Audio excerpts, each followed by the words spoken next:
कई वक्ताओं ने बहुत बड़ी बड़ी बातें रखी हैं आपके बीच में। मैं उन सब से अपने आप को जोड़ता हुआ, आप सब जानते हैं तमाम राजनीतिक दल हैं, लेकिन इकलौती समाजवादी पार्टी वो पार्टी है जिसके नाम में ही समाजवाद है। जो प्रेम्बल में हमारा समाजवाद है वो हमारी पार्टी का नाम है। देश में कोई और दूसरा दल नहीं है। तो नेताजी ने इसी मिट्टी से उठ करके, इसी मिट्टी में जोखिम उठा करके, इसी मिट्टी में खून पसीना बहा करके इस विचारधारा को और इस पार्टी को यहां बनाने का काम किया। मुझे याद है पिछले चुनाव में जिस समय आह्वान हुआ कि हमारी पार्टी आगे बढ़े, मैं धन्यवाद देना चाहता हूं उत्तर प्रदेश की जनता का, जिन्होंने समाजवादी विचारधारा को और हमारे गठबंधन को सबसे ज्यादा वोट देकर के सबसे बड़ी पार्टी उत्तर प्रदेश में बनाने का काम किया। क्योंकि बहुत सारे हमारे कवि 1-1.5 घंटे से आगे होंगे। जब मैं आया इस हॉल में तभी मैंने देखा कि हमारे सभी कवि लोग यहां पर मौजूद थे, क्योंकि उनको बहुत लंबा कहना भी है। मैं इतना ही कहना चाहता हूं कि जिन परिस्थितियों में हम और आप लोग राजनीति कर रहे हैं, हमारे आपके सामने बहुत बड़ी चुनौतियां हैं और ऐसी ताकत से हम लोग लड़ रहे हैं जिसके पास सब कुछ है और इतना कुछ है कि हम और आप लोग कल्पना नहीं कर सकते हैं। वो अपनी बात को सही साबित करने के लिए उन्हें अगर कुछ भी किसी का भी सहयोग लेना पड़ेगा तो वो लेने का काम करते हैं।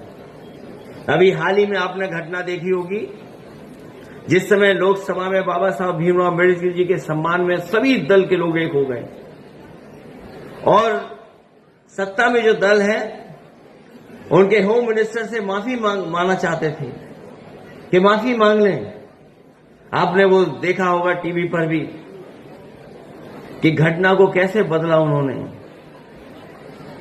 शायद जो सांसद लोग चोट खाए हैं वो हमारे बड़े बड़े एक्टरों को फेल कर चुके हैं। जो हमारे फर्रुखाबाद वाले सांसद हैं वो सर्टिफिकेट वाले सांसद हैं।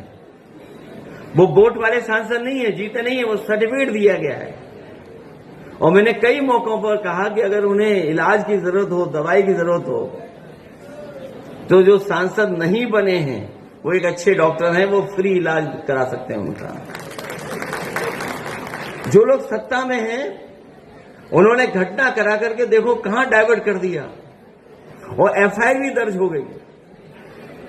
और केवल इसलिए क्या, क्योंकि उनके पास तमाम लोगों का साथ है।